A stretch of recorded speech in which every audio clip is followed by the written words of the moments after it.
न्यायालय से 73 वर्षीय महिला को आखिरकार न्याय मिल ही गया। दरअसल महिला का विवाह इंदौर के ही रहने वाले पुरुष से हुआ था। कई दिनों तक विवाह अच्छे से चला, लेकिन अचानक पति विदेश चला गया और पत्नी को यहां अकेला छोड़ दिया।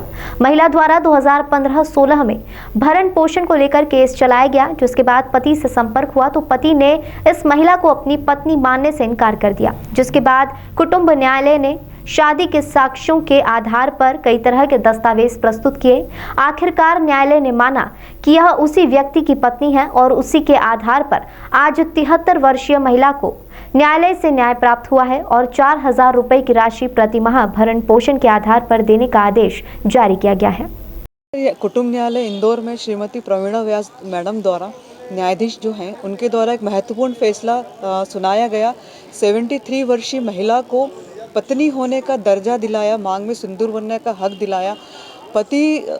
पीड़िता और पति का विवाह 95-96 में इंदौर में हुआ।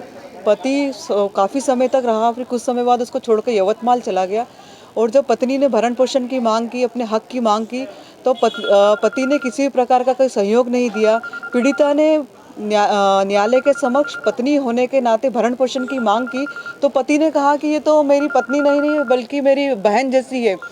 न्यायालय ने पति को दायित्व से बचने का सारा जो रास्ता था बंद किया।